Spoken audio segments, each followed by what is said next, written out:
నేను రీసెంట్ నీకు స్తోత్రం ప్రభావ వచ్చిన ప్రతి గురించి దీవించిన తండ్రి. నేను ఇక్కడ మాటలు లేనప్పుడు ఇచ్చాను ప్రభావ. నేను ఈ మాటలు తన వినిపించాను ప్రార్థిస్తాను ప్రభావ. ప్రభు నాకు కేవలం పూర్వం వాడుకున్న తండ్రి. ఆయన ఏదైతే మాటలు వచ్చిన తండ్రి ప్రభావ మీ మాటల తనిఖీ మీ వార్త మీ మాటగా తన ప్రభుత్వం ప్రతి విడికి తన వినిపించాను ప్రార్థిస్తాను తండ్రి. ఎందుకంటే మనసుని గ్రహించగల మనసు తల్లి ప్రభావ అందించాను తండ్రి. హృదయం తెచ్చి తల్లి ప్రభావ తీసుకున్నాం కదా. 50వ సంకీర్తన మనం చూసినప్పుడు రాసింది ఆసాపు.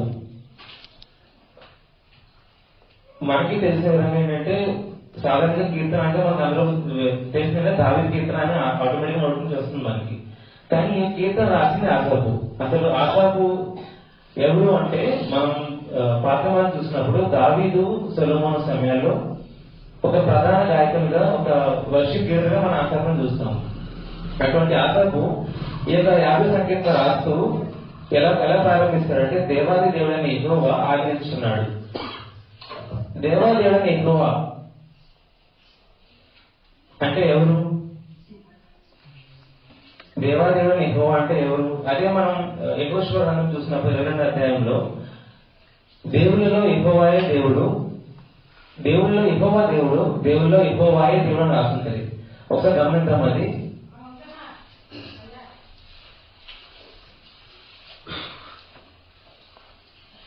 యెహోషువ 22వ అధ్యాయము 22వ వచనం. యెహోషువ 22వ అధ్యాయం 22వ వచనము. దేవుళ్ళలో యెహోవా దేవుడు, దేవుళ్ళలో యెహోవాయే దేవుడు. అంటే మనకి ఎంతో మంది ప్రస్తుత ప్రపంచంలో చూసినప్పుడు ఎంతో మంది దేవుళ్ళు పూజించడం మనం చూస్తాం కదా. 3 లక్షల 3 కోట్ల ఎంతో కొన్ని లక్షల కోట్ల మంది దేవుడు ఉండగా రాష్ట్ర భక్తులు దేవుళ్ళలో యెహోవా దేవుడు, దేవుళ్ళలో యెహోవాయే దేవుడు. అంటే దేవుడు తప్ప యెహోవా తప్ప వేరే దేవుడు మనకు లేడు. అటువంటి దేవుడు ఎవరైనా యెహోవా ఆచరిస్తున్నాడు.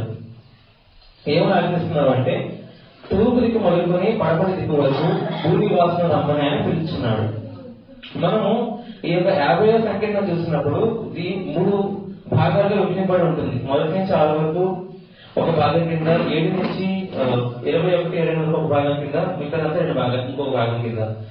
దీంట్లో మనకి దేవుడు 4 రకాలుగా కనిపిస్తాడు. దాంట్లో మొదటి భాగంలో దేవుడు మనకి న్యాయకర్త అయిన దేవుడు కనిపిస్తూ ఉంటారు. న్యాయకర్త అయిన దేవుడు అంటే ఏంటంటే మనం 6వ వచనం చూసినప్పుడు దేవుడు కానీ న్యాయకర్త ఉన్నాడు, ఆకాశమును ఆయన నీతిని తెలియజేస్తున్నది.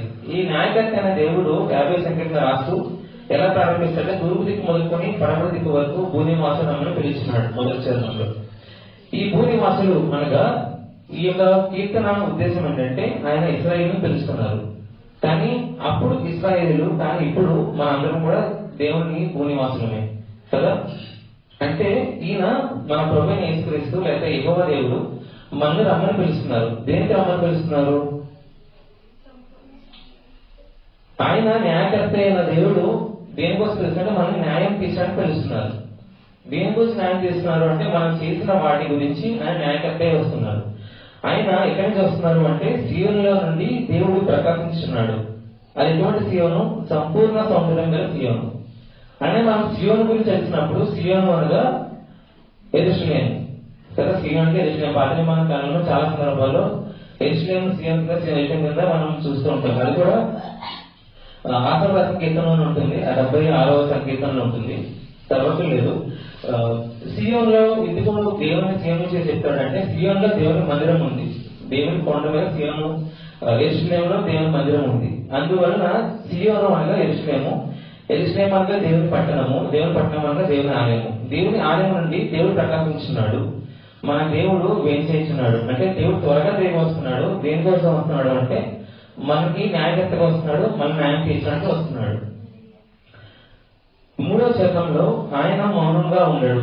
దీని గురించి మనం తదుపరిగా మాట్లాడుకుందాము. ఆయన ముందర అగ్ని మండుచున్నది. ఇది నేను ఆయన ముందర అగ్ని మండుచున్నది అని చెప్పి ప్రచండ వాయు విసురుచున్నది అని చూసినప్పుడు, దీని గురించి ధ్యానించినప్పుడు నాకు ఎంతో సంతోషం కలిగింది. ఆ అగ్ని ఏంటి, ఆ ప్రచండమైన వాయువు ఏంటి అని తెలుసుకున్నప్పుడు మనము మొదటిగా అగ్ని గురించి తెలుసుకుందాము. నిర్గమకాండము 3వ అధ్యాయం 1వ వచనంలో మోషే హోరే పర్వతం మీదకి తన మందరం మేపుకుంటూ వెళ్తారు కదా. నిర్గమకాండం 3వ అధ్యాయం 1వ వచనంలో మోషే మిద్యాను యాజకుడైన ఇత్రో అని తన మామ మందరం మేపుచు అందరూ అరణ్యం అవతల తోలుకొని దేవుని పర్వతం హోరేబునకు వచ్చాను. ఈ హోరే పర్వతం అనగానే మనకు గుర్తొచ్చేది ఏంటంటే మండుచున్న అగ్ని పొద కదా. అగ్ని పొద చూసినప్పుడు అక్కడ రెండవ వచనం రాసుంటే ఒక పొద అడిగి అగ్ని జ్వాల యెహోవా దూత అతనికి ప్రత్యక్షమాయెను. అగ్ని జ్వాల ఇదే అగ్నిది మండుచున్న అగ్ని. అక్కడి నుంచి ఏం ప్రత్యక్షం అవుతుంది? యెహోవా దూత అతనికి ప్రత్యక్షమాయెను. మండుచున్న అగ్ని అది అందువల్ల పొద మండుచున్నాను కానీ పొద కాలిపోలేదు కదా. ఎంత గొప్ప దేవుడు కదా. అగ్ని మండుతుంది కానీ పొద కాలిపోలేదు. అలానే అగ్ని స్వరత చూసినప్పుడు మరికొంత ముందుకి 13వ అధ్యాయం 20వ వచనంలో ఇశ్రాయేలు అరణ్య నడుస్తూ వెళ్తున్నప్పుడు చదవండి.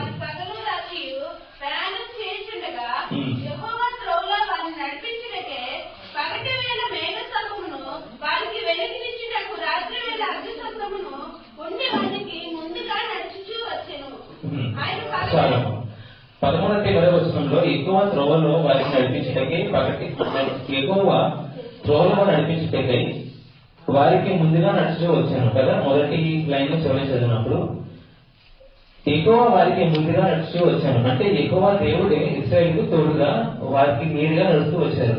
ఎలా వచ్చారు? పగటి వేళ మేఘస్తంభంగా, రాత్రి వేళ అగ్ని స్తంభంగా. అది ఎటువంటి అగ్ని? అది ఎక్కువ ముందు నడుచున్న అగ్ని. ఇక్కడ అదే రాసింది 3వ చరణంలో ఆయన ముందర అగ్ని మండుచున్నది.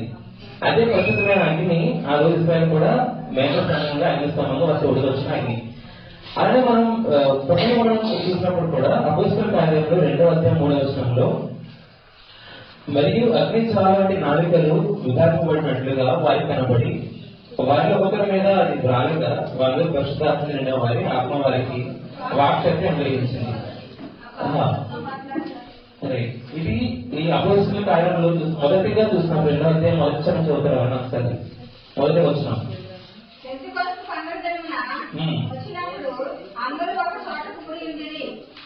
చాలు. పెంతెకొస్తు పండుగ సమయంలో అందరూ కూడినప్పుడు వారి మీదకి అగ్ని జ్వాల నాలుగులు వచ్చాయి కదా.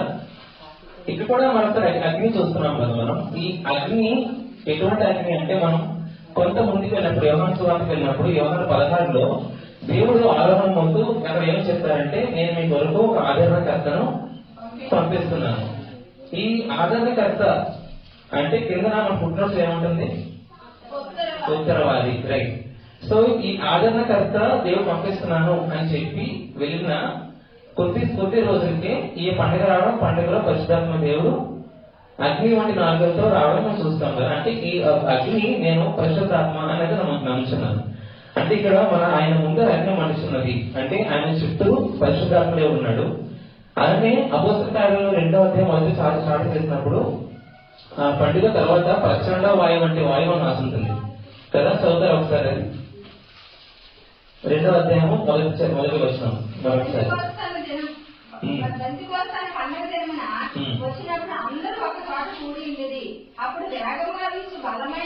వేగముగా వీచు బలమైన గాలి వంటి, రైట్, వేగముగా వీచు బలమైన గాలి వంటి ఒక ధ్వని, రైట్. ఆ తర్వాత మనం అగ్ని చూస్తాము. ఇక్కడ కూడా అదే రాస్తుంది కదా 3వ చరణంలో 50వ వచనంలో కూడా ఆయన ముందు అగ్ని మండుచున్నది అని చెప్పి ప్రచండ వాయువు విసురుచున్నది. అది పరిశుద్ధాత్మ దేవుడు. అంటే మనము పరిశుద్ధాత్మ దేవుడు తండ్రి కుమారుడు వాళ్ళు ముందు నుంచి కూడా ఉండమని చూస్తున్నాం కదా. అలాగే 50వ వచనం 50వ సంఖ్య 4వ వచనం వచ్చినప్పుడు అంత ప్రజలకు న్యాయము తీర్చుటకై మీద ఆకాశమును భూమిని పిలుచున్నాడు కదా. ఆయన తన ప్రజలకు న్యాయము తీర్చుటకై న్యాయము తీర్చవలసిన న్యాయం తీర్చవలసిన అవసరం ఎందుకు వచ్చింది దేవునికి? న్యాయం ఎప్పుడు తీరుస్తాం మనం ఎవరికైనా కూడా? రైట్. తప్పు జరిగినప్పుడు న్యాయం తీర్చడం దేవుడు వస్తున్నాడు. ఆ జరిగిన తప్పు ఏమిటి, మనం చేసిన తప్పు ఏమిటి అనేది మనం రానున్న క్షణాల్లో చూద్దాం. దేవుడు తానే న్యాయకర్తే ఉన్నాడు. ఆకాశము ఆయన నీతిని తెలియజేస్తున్నది, మీది ఆకాశమును భూమిని పిలుచున్నాడు. దేవుడు గొప్ప దేవుడు, మహా బలవంతుడైన దేవుడు, సర్వాధికారి. భూమి ఆకాశమును ఆయన లోబడుతున్నాయి అనడానికి మరొక రుజువు ఏంటంటే మీది ఆకాశమును భూమిని పిలుచున్నాడు. దేవుడు ఆకాశాన్ని పిలిచే దేవుడు, భూమిని తగ్గించే దేవుడు. ఆమె అటువంటి దేవుడు మనకి న్యాయకర్తే ఉన్నాడు. పరిశుద్ధాత్మ దేవుడు మనకి ఏమై ఉన్నాడు? ఉత్తరవాది ఉన్నాడు కదా, రైట్. సో ఈ యొక్క భాగానికి నేను పెట్టాలనుకున్న హెడ్డింగ్ ఏంటంటే న్యాయకర్త అయిన దేవుడు, రైట్. ఈ 50వ సంకీర్తన 1-6 చరణాలు చూసినప్పుడు దేవుడు మనకి న్యాయము తీర్చే దేవుడుగా ఉన్నాడు, న్యాయకర్త అయిన దేవుడు. అలానే మనం 7వ చరణం చూసినప్పుడు నా జనులారా నేను మాట్లాడుతున్నాను ఆలకించుడి. మన దేవుడు కేవలం న్యాయము తీసే దేవుడు కాదు, కానీ మనతో మాట్లాడే దేవుడే ఉన్నాడు. ఆమె ఈ రోజు దేవుడు మనతో మాట్లాడుతున్న ఎంతమంది నమ్ముతున్నాము? ఆమె హల్లెలూయా. దేవుడు మాట్లాడే దేవుడే ఉన్నాడు. దేని గురించి మాట్లాడతాడు దేవుడు? ఇశ్రాయేలు ఆలకింపుము, నేను దేవుడను నీ దేవుడను, నేను నీ మీద సాక్ష్యము పలికెదను. ఇశ్రాయేలు ఆలకింపుము. ఇశ్రాయేలు అనగా మరొకసారి గమనించినప్పుడు ఆయన మాట్లాడుతుంది మన గురించి, రైట్. దేవుడు కేవలం ఇశ్రాయేల్ వారి కోసం రాలేదు, కానీ మన ప్రతి ఒక్క మానవాళి కోసం దేవుడు వచ్చారు కదా. సో ఇశ్రాయేల్ అనగా మనం గమనించాల్సిందిగా మన గురించి ఎవరు చెప్తున్నాడు. ఇశ్రాయేలు ఆలకింపు, నేను దేవుడను నీ దేవుడను, నేను నీ మీద సాక్ష్యం పలికెదను. ఈ యొక్క మరొక భాగానికి నేను పెట్టిన హెడ్డింగ్ ఏంటంటే మాట్లాడే దేవుడు, నిజ ఆరాధన స్వీకరించే దేవుడు. ఇక్కడ ఆరాధన అని ఇంటికి వచ్చినా మనం ముందు గమనిద్దాము. ఇక్కడ దేవుడికి ఒక కంప్లైంట్ ఉంది దేవుడికి మన మీద. ఏంటంటే నీ బరుల విషయమై నేను గర్వించట్లేదు. 8వ చరణం, నీ బరుల విషయమై నేను గర్వించట్లేదు, నీ దహన బలు నిత్యము ఎదుట కనబడుచున్నవి. అంటే దేవుడు మనం బలు ఇవ్వట్లేదు, లేదా దహన బలు ఆయనకి ఇవ్వట్లేదు, లేకపోతే ప్రస్తుత సమాజం ప్రస్తుత పరిస్థితులు మనం చూసినప్పుడు దాన్ని ఏం కంపేర్ చేయొచ్చు అంటే నేను సంఘం రావట్లేదనో, లేకపోతే మన సంఘం దేవుని సంఘం రావట్లేదనో, దేవుడికి అర్పణ అర్పించట్లేదనో, లేకపోతే మనకు దర్శనం భాగ్యం ఇవ్వట్లేదనో, లేకపోతే ఇంకేదైనా కూడా. అప్పుడు విషయాల్లో బలులు దహన బలు ప్రస్తుత సమయాల్లో మనం చూసినప్పుడు దేవుని సంఘం రాకపోవడం, దేవుని చెప్పిన విధంగా నడుచుకోకపోవడం, దేవుని ఆజ్ఞలు పాటించుకోవడంతో మనం దాన్ని సమాజంగా తెలుసుకున్నాం. సో దేవుడి కంప్లైంట్ ఏంటంటే మీరు నా సంఘానికి రావట్లేదనో, లేకపోతే నా వాటిని చదవట్లేదనో, ప్రార్థన చేయట్లేదనో, లేకపోతే నేను అడిగిన వాటిని మీరు చేయలేదనో దేవుడు గర్తించట్లేదు. దేవుడు దాని మీద బాధ్యత లేదు, మనం ఇస్తున్నాము, దేవుడు చూస్తున్నారు. కానీ దేవుడికి బాధ్యత ఇచ్చినట్టు తెలుసా? దేవుడు మాట్లాడుతూ అంటాడు, నీ ఇంటి నుండి కోడనైనను నీ మంద నుండి పొట్టేళ్ళైనా తీసుకున్నాను, అడవి మృగములన్నీ 1000 కొండల మీద వస్తున్నానే నావే కదా, మీరు నాకు అర్పిస్తున్నవన్నీ కూడా నావే. నేనేం సూచించానో, నేనైతే ఈ భూమి మీద నేను ఏర్పాటు చేశానో అవన్నీ నావే, నేను చేసినవే కదా మీరు నాకు ఇస్తుంది. సో మీరు నాకు ఉపయోగించేది ఏముంది? ఆ పశువులు నావి, ఆ జంతువులు నావి. 1000 కొండల మీద పశువులన్నీ నావే కదా. కొండల్లోని పక్షులన్నీ ఎరుగుతును, పొలంలోని పశువాదులు నా వశమై ఉన్నవి. లోకమును దాని పరిపూర్ణతలు నావే. ఇక్కడ ఉన్న సమస్తము నాదే, ఆ పశువులు నావే, ఆ జంతువులు నావే, ఈ యొక్క పక్షులు నావే, ప్రతి ఒక్క జీవుడు నాదే. అటువంటిది అది తిరిగి మీరు నాకు ఇవ్వడంలో నాకేముంది? ఇంకా మీరంటే నాకు ఏమిస్తున్నట్టు? అందుకే అంటాడు కదా దేవుడు 14వ చరణంలో, దేవునికి స్తుతి యాగము చేయము, నీ మొక్కుబడులు చెల్లించుము. సో మాట్లాడే దేవుడు ఏం ఆశిస్తున్నాడు? నిజమైన ఆరాధన ఆశిస్తున్నారు మన నుంచి, రైట్. మాట్లాడే దేవుడు నిజమైన ఆరాధన స్వీకరిస్తూ అంటాడు, మీరు ఏం చేసినా నాకు ఇబ్బంది లేదు, మీరు జరిగేసారని జరిగేస్తున్నారు. అంటే లోకపరంగా ఒక లోకంలో క్రైస్తవులు జరిగించవలసినవి ఏంటి? దేవుని సంఘంలో పాల్గొనడం, లేకపోతే దేవుని ఆరాధన చేయడం, ప్రార్థన చేయడం, వాటిని చదవడం, ఇవే కదా మనం చూసేది. కానీ లోకపరంగా మీరు చేయాల్సిన ప్రత్యేక కార్యాలు చేస్తున్నారు, కానీ నాకు అసలైన చేయవలసినవి మీరు చేయట్లేదు. అసలు చేయవలసింది ఏంటి? దేవునికి మన హృదయాన్ని అర్పించడం, దేవుని స్థుతించడం, దేవుని ఆరాధించడం. అదిగా దేవుని మంచి కోరుకునేది. అది తప్ప మీరు అన్ని చేస్తున్నారు. దానివల్ల నాకు మీరు చేసేది ఏమీ లేదు. అది దేవుడితో మాట్లాడుతున్నాడు. సో దీనికి నేను శీర్షిక మాట్లాడే దేవుడు నిజ ఆరాధనని స్వీకరించే దేవుడు, రైట్. మనం 3గా చూసినప్పుడు గద్దించే దేవుడుగా చూస్తున్నాము. మొదటిగా న్యాయకరమైన దేవుడుగా చూస్తున్నాము. రెండవది మాట్లాడే దేవుడు, ఆరాధన మన నుంచి ఆరాధన స్వీకరించే దేవుడు. మూడవదిగా గద్దించే దేవుడు. దేవుడు ఎవరిని గద్దిస్తున్నాడు? 16వ చరణంలో భక్తి ఇంత దేవుడికి సెలవిస్తున్నాడు, నీకేం పని, నా నిబంధన నోట వచించలేని దిద్దుబాటు అసహ్యం కదా. ఇక్కడ దేవుడు మీరు గమనించినప్పుడు ప్రతి ఒక్క చరణంలో కూడా దేవుడు గద్దిస్తూనే మాట్లాడుతున్నాడు. ఎవరితోటి? భక్తిహీనులతో. కదా 16 భక్తి గీత దేవుడు సెలవిస్తున్నాడు. ఏమని?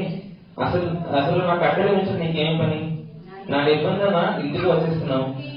అసలు నీకు దిద్దుబాటు అంటే కరెక్షన్, అసలు నీకు కరెక్షనే చేసుకోవాలి. దిద్దుబాటుకి అసహ్యం కదా.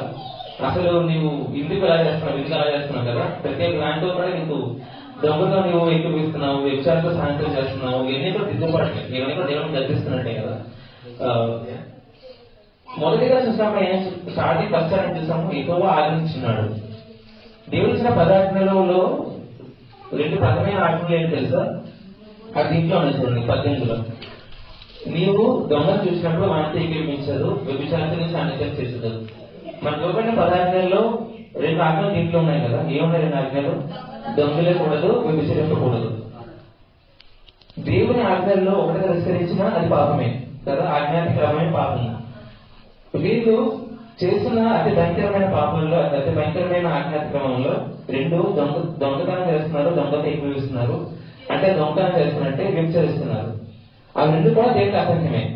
అసహ్యమైన కార్యాలలో దేవుడికి ఉన్నాయంటే అవి వ్యభిచారము, దొంగతనము, ఏదైనా కూడా ఆజ్ఞాతిక్రమే పాపం. కాబట్టి ఏ ఆజ్ఞాతికరించినా దేవుడికి పాపమే. అటువంటి పాపాలు మీరు చేస్తున్నారు. ఈ నాలుక కపటం కల్పించినది. నాలుగు గురించి మనం మరొకసారి గమనించినప్పుడు యాకోబు రాసిన పత్రిక 3వ అధ్యాయంలో 5వ వచనం చూసినప్పుడు యాకోబు 3:5 అలాగనే నాలుక కూడా చిన్న అవయమైనను బహుగా అరిగిపడును, ఎంత కొంచెం నిప్పు ఎంత నిస్సారమైన అడవిని తగలబెట్టును. నాలుక అగ్ని. రైట్, ఇక్కడ నాలుక అవయములు అతి చిన్న అవయమైనప్పటికీ అది ఎంత విస్తారమైన అడిగినా తగలబెట్టగలదు. అటువంటి శక్తికరమైన నాలుక. అటువంటి నాలుక కపటం కల్పించున్నది. అంటే దేవునికి విరోధంగా మాట్లాడుతున్నది కదా నాలుక. నీ కూర్చుని నీ సహోదరుని మీద కొండలు చెప్పుతున్నావు. సహోదరుని మీద కొండలు చెప్పడం అనేది కూడా అది కూడా దేవుని దృష్టిలో పాపం. ఎందుకంటే నీ సహోదరుని దెబ్బుడా అనే ప్రశ్న కూడా నువ్వు పాపం చేసినట్టే నాకన్నా పాత్రుడు. రైట్, నీ తల్లికి మనకి అందరూ ముగిస్తున్నావు. ఇట్టి పనులు నీవు చేసినాను, నేను మౌన ఇంటిని. నువ్వు ఎటువంటి పాపాలు చేసినా, ఎటువంటి తప్పులు చేసినా నేను మౌనంగానే ఉన్నాను. అదే కదా ముందు కూడా చూస్తాం మనం. నేను మళ్ళీ 3వ వచ్చినప్పుడు ఆయన మౌనంగా ఉండడు. రైట్, 3వ శరణంలో ఆయన మౌనంగా ఉండడు. ఇక్కడ వచ్చినప్పుడు నేను మౌనే ఉన్నాను. ఇక్కడ మౌనే ఉన్నానంటే నేను న్యాయం తీసుకుని వస్తున్నాను కాబట్టి అప్పుడు ప్రతి ఒక్క దాని కూడా లెక్క సరి చేసి దేవుడును. అందుకని ఇప్పుడు ప్రస్తుతం మౌనంగా ఉంటున్నాను కదా. నేను కేవలం నీ మట్టి పడ అనుకుంటున్నాను. అంటే నేను నీతో సమానంగా ఉన్నాను, లేకపోతే నేను చెప్పింది నువ్వేం చేసినా నేను గుర్తున్నానని నేను నీతో సమానంగా అనుకుంటున్నాను. కానీ నేను దేవాది దేవుడును, నీ పైన అధికారమైన దేవుడును, మనకు ఇచ్చిన దేవుడు, మనం ఏర్పాటు చేసిన దేవుడు. మనం చూసి ప్రశాంతంగా కాంగా ఉంటున్నాడు అంటే ఆయన ఏదో గ్రాంటీ ఇచ్చినట్టు కాదు. కానీ ఆయన ఉన్నాడు, దినం వస్తున్నారు, ఆ దినం మనకి న్యాయం చేస్తారు కదా. వీరికి నేను ఇచ్చిన తీర్పు ఏంటంటే గర్తించే దేవుడు కదా, మనల్ని గర్తిస్తున్నాడు దేవుడు. ఈ సమయంలో కూడా ఈ యొక్క ప్రస్తుత సమయంలో దేవుడు గర్తిస్తున్నాడు. ఎందుకు గర్తిస్తున్నాడు అంటే మనం దొంగతనం చేయనప్పటికీ దొంగతో ఎక్కువిస్తే దొంగతనం చేసినట్టే. వ్యభిచారంతో సాంగత్యం చేస్తుంది. వ్యభిచారం అనేది మనం చేయనప్పటికీ వ్యభిచారంతో మనం సాంగత్యం చేసినటువంటి దురాలోచన కూడా మనం పాపం చేసినట్టే. మన పాత నిబంధనలో అక్కడ చేయకుండా చేస్తే పాపము, కానీ నూతన నిబంధనలో అటువంటి ఆలోచన వచ్చినా కూడా పాపమే కదా. నువ్వు ఒక స్త్రీని మొహం చూసినప్పుడే నువ్వు పాపంలో పడినట్టు. అంటే మనం గమనించినప్పుడు పాత నిబంధనలో దేవుడు ఒక కైండ్ ఆఫ్ కొంత ఫ్రీనెస్ ఇచ్చాడు ప్రజలకి. కానీ కొత్త నిబంధనలో మనకు నిబంధన ఏర్పాటు చేయడం జరిగింది. మనకి పరిస్థితి నమ్మకం చేతిలో ఉంది.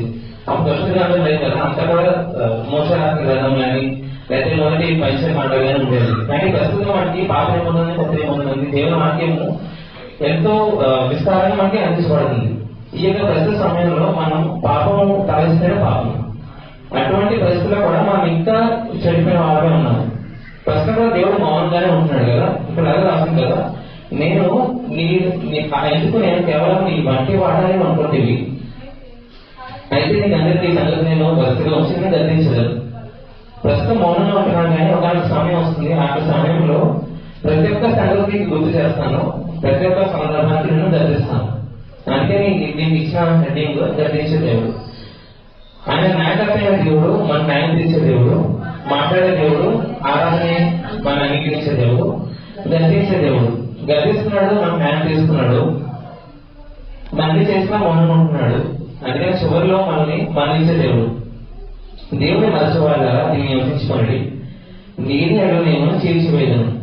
మీరు ఎన్నిసార్లు చెప్పినా వినకుండా ఉంటున్నారు, వినడమే వారే ఉన్నారు. కాబట్టి నేను మనం చేర్చివేయను. చేర్చివేయడం అంటే అగ్నిలో పడవేయడం కదా, దేవుని నరకంలో పడవేయడం. అక్కడ తప్పించబడడం లేకపోవడం. స్థుతియాగం అర్పించుకోవడం మహిమపరుచున్నాడు. నేను మనకి దేవ రక్షణ కనపరిచినట్టు వాడు మనకు సిద్ధపరుచుకున్నాడు. సో 23వ చరణం చివరి చూసినప్పుడు ఆయన మనం మంచి దేవుడు. మరి ఇది చేసినా మీరు నాకు స్థుతియాగం చేయండి, మీరు మీ చేసిన పాపని నా దగ్గర ఒప్పుకోండి, అప్పుడు నేను మన్నించే దేవుడును, నేను మీకు రక్షణ కనిపిస్తాను. ఇప్పుడు మీరు మీ మార్గం సిద్ధపరచుకున్నప్పుడు నేను మీకు నా రక్షణ కనిపిస్తాను. ఆమె ఇదంతా చదివినప్పుడు నాకు గుర్తొచ్చింది. అంటే నేను వాక్యం నాకు వాక్యం గుర్తుంది ఏంటంటే, మనకి ఏదైనా ఒకవేళ ఎక్కడైనా బురద ఏమైనా అంటుకుంటే కాలు కానీ చేత కానీ దాన్ని ఎలా మనం అక్కడి నుంచి ఎలాగా మనం కడుక్కోగలం, అంటే ఎలా అక్కడి నుంచి మనం విధించగలం బురద నుంచి. ఎక్కడ మన బురద కాకుండా ఏదైనా మట్టి కానీ ఏదైనా అంటుకున్న కాలు కానీ చేతి కానీ కూడా దాన్ని ఎలా మనం పట్టుకోగలం చేతి నుంచి? మళ్ళీ బురదనే పట్టుకోగలమా? బురద పట్టుకోగలం, మళ్ళీ బురదనే మనం శుద్ధిపరచుకోలేము కదా, రైట్? దాన్ని చూసుకుంటే మళ్ళీ మనం బురద అంటుకుంటుంది. ఆ బురద అయినా మళ్ళీ బురద అంటుకుంటున్నాం మనకి. సరే బురద లేదు, మరి ఎంతో మనం దానికి ఏం చేసుకోగలం? ఏదో మురికి నీరుతోనా? మురికి కూడా పనికిరాదు కదా, దానికి ఏం కావాలి? మనకి మంచి నీరు కావాలి కదా. ఇక్కడ బురద మనం పాప కింద చూసినప్పుడు ఆ పాపాన్ని మనం తుడుచుకోవాలంటే మనకు కావాల్సిన ఏంటి? పరిశుద్ధమైన రక్తమే కావాలి. ఒక పాప రక్తం వచ్చినా, లేకపోతే ఒక మానవ రక్తం వచ్చినా, లేకపోతే లోకంలో మరి ఏదైనా కూడా మనకి అది దాని నుంచి మనకు విముక్తి ఉండదు. అవునా కదా? బురద అనే పాపం నుంచి మనం బయటికి రావాలి అంటే, మనం పరిశుద్ధపరచబడాలి అంటే పరిశుద్ధమైన రక్తమే కావాలి. పరిశుద్ధమైన రక్తం కావాలంటే అది పాపమైన రక్తమే ఉండాలి. పాపమైన రక్తం ఏంటంటే కేవలం అది క్రీస్తు ప్రభు రక్తమే. అటువంటి రక్తంతో మనం పరిశుద్ధపరచుకుంటే అప్పుడు న్యాయం తీర్చే దేవుడు మనతో మాట్లాడతాడు, మనం గర్విస్తాడు, మనం చేసే ప్రతి ఒక్క పాపం నుంచి మనల్ని మన్నించి ఆయన పరిశుద్ధ రక్తంలో కడిగి మనల్ని స్వీకరిస్తారు. సో ఈ యొక్క 50వ సంకీర్తన, ఆశీర్వాద సంకీర్తనలను గమనించినప్పుడు ఆయన ఒక సీక్వెన్స్ లో వస్తూ ఉంటారు కదా. మొదటగా దేవుడు దర్శిస్తున్నాడు, మొదటగా మన న్యాయం తీస్తున్నాడు. ఎలా న్యాయం తీస్తున్నాడు? ఆయన భూమి మీదకి వచ్చి మన అందరినీ సమకూర్చి న్యాయం తీరుస్తున్నారు. న్యాయం తీర్చి మనతో మాట్లాడుతున్నారు. ఎవరు మాట్లాడుతున్నారు? మీరు చేయాల్సింది ఏంటి, మీరు చేయకూడదు ఏంటి? మీరు చేయాల్సిన ప్రతి ఒక్కదాన్ని చేస్తున్నారు. నేను చేయలేదని చెప్పట్లేదు, మీరు చేస్తున్నారు. మీరు ప్రస్తుతం కానీ ఇప్పుడు చేసినా మన సంఘానికి వస్తున్నారు, ఆరాధన చేస్తున్నారు, బైబిల్ చదువుతున్నారు, పాట పాడుతున్నారు. మీరు చేయవలసిన అంటే ఏమీ లేదు, ప్రతి ఒక్కదాన్ని చేస్తున్నారు. లోకకాలంలో చూసినప్పుడు అసలు నిజమైన క్రైస్తవుడు అన్నది ఏదో కావాలి ప్రతి ఒక్కరు చేస్తున్నారు. కానీ మన హృదయాన్ని ఎదిగిన దేవుడు మనం ఆశిస్తుందంటే మీ చదువుతున్న బయటకు కాదు, హృదయాంతరంగా చూస్తున్నాడు. మీరు నిజంగా వస్తున్నారు, చచ్చిపోతున్నారు, కానీ నా వాక్యం వింటున్నారా, నేను చేసే నాకు అవసరం ఇస్తున్నారా, నా హృదయాన్ని ఇస్తున్నారా? రైట్, అదే కదా ఆలోచిస్తున్నాడు. సో మాట్లాడే దేవుడు ఏమో మాట్లాడుతున్నాడు, నాకు ఆరాధన కావాలంటే మీరు చేయవలసింది ఏంటి అని మాట్లాడుతున్నాడు. మూడోదిగా మనం గర్దిస్తున్నారు. ఏమని గర్దిస్తున్నాడు దేవుడు? మీరు చేయవలసిన పాఠాలన్నీ చేస్తున్నారు. మీరు ఇజ్రాయిల్కి అయితే మనం ఇజ్రాయిల్ దేవుడికి చెప్పండి, మీరు గవర్నమెంట్ చెప్పండి చేస్తున్నారు. కానీ మనం ప్రస్తుతం ఏం చేస్తున్నాము? దేవుడికి బలమైన ఆజ్ఞలు ఏంటి? మొదటి మన గ్రంథంలో దీని వల్ల భూమాన్ని ప్రేమించాలి. తర్వాత మనకి ఇచ్చిన 2 ఆజ్ఞలు ఏంటి? కొత్త నిబంధనలో అవి 2 ఆజ్ఞలు కదా. దేవుణ్ణి మనం ప్రేమించాలి, మన కుటుంబాన్ని ప్రేమించాలి. ఆ 2 మనం విశ్వసిస్తున్నారంటే 10 ఆజ్ఞలు కూడా మనం పాటించినట్లే. ఆ 2 ఆజ్ఞలు కూడా పాటించాలి అని దేవుడు గౌరవిస్తున్నాడు. చివరిగా మీరేం చేసినా కూడా మీరు కనుక నా మాటలు వింటూ తిరిగి నా వైపు వస్తే, తిరిగి నేను ఆశిస్తున్నా నాకు ఇచ్చి లేకపోతే మీ పాపాన్ని ఒప్పుకుంటే మిమ్మల్ని మన్నించి తిరిగి స్వీకరిస్తాను. ఈ యొక్క 50వ సంకీర్తన యొక్క సారాంశం. దేవుడు ఈ యొక్క చిన్న మాటలు దీవించినాక చిన్న ప్రార్థన చేసుకుని ఒకసారి ఈ యొక్క సంకీర్తన నిలుచుకున్నాం. మనం పరిశుద్ధానికి కోరుకుంటుంది. నేను 50వ సంకీర్తన ద్వారా మాట్లాడేదానికి ప్రభు మీరు మాట్లాడే దేవుడు తండ్రి, నన్ను ఆరాధన చూపించే దేవుడు ప్రభావ, మేము గర్తించే దేవుడు, మమ్మల్ని మన్నించే దేవుడు, దాని ప్రభావ న్యాయం చేసే దేవుడు తండ్రి తండ్రి. నన్ను 50 సంఖ్యల వరకు దాని ప్రభావ మాతో ఉన్న ప్రతి ఒక్క కూడా దాని మీరు మాట్లాడారు. దాని ప్రభావం గర్తించిన విషయం అంతా నీ ప్రభావం గర్తిస్తున్నారు. మీరు మాతో కూడా మాట్లాడాలి తండ్రి. నేను మాట్లాడే కార్యం నా ద్వారా దాని ప్రభావ మీరేం మాట్లాడాలంటే మనుషులు ప్రభావ మీ పరిశుద్ధాన్ని కూడా మధ్యనించారు. మీ పశువుల సంచారాన్ని కూడా మధ్యనిస్తాను ఈ ప్రభావ మాట్లాడే మాటలు తన హృదయం తెలుసు. దాని ప్రభావ నన్ను తీసుకున్న అవకాశం ఇస్తున్నాను. ఏ 50 సంఖ్యల వరకు దాని ప్రభావ నన్ను మాకు అవసరం జీవనంలో మాకు అవసరం ఆస్వాదం పొందుతుంది తని ప్రభావ నన్ను ఇంకేదైతే తని ప్రభావ నాకు వ్యతిరేకంగా నన్ను మీకు ఇవ్వకుండా తని ప్రభావ జీవిస్తున్నాం. తని ప్రభావ తన ఇష్టం తానే తని ప్రభావ జీవితంలో వాటంటే తీసుకుని తన ప్రభావ నన్ను ఇస్తున్న నన్ను మీరు ఆశించే బిడ్డగా తని ప్రభావ మీరు స్వీకరించే బిడ్డగా తని ప్రభావ మార్చని ప్రార్థిస్తాం తండ్రి. వచ్చిన ప్రతి ఒక్కరిని జీవించిన తని ప్రభావ పరిశుద్ధ తండ్రి నన్ను మారన్న ప్రతి ఒక్క పాపమైన రోజును తీసివేసి తని ప్రభావ పరిశుద్ధ రక్తం పరిశుద్ధ ప్రార్థిస్తాం తండ్రి. మా కోసం మీకు రాసిన అర్థాంతరం ప్రోత్సహిస్తున్నాం తండ్రి ప్రభావ మీకు మాటగా తని ప్రభావ జీవించిన తండ్రి మీ పరిశుద్ధాత్మ ఆలోచించిన తండ్రి ప్రభావ నా దినానికి సరిపడా జీవనం తని ప్రభావ వారి సరిపడా జీవనాలు ప్రభు సంవత్సరానికి సరిపడా జీవనం తని ప్రభావ నడిపిస్తాం ప్రార్థిస్తూ తని ప్రభావ జీవితం ప్రత్యేక జీవనాలు మాకు అందించి మనిషి బాగా చేసుకుని వారికి పశునాలు పరిశీలించినాం తండ్రి. నాకు అవకాశం ఇచ్చిన భాస్కర్ అందరికీ అన్ని కుమార్ అంటూ నా యొక్క వందనం తెలుస్తుంది. Thank you. దేవుడు ఆయన శ్వాసంలో మనతో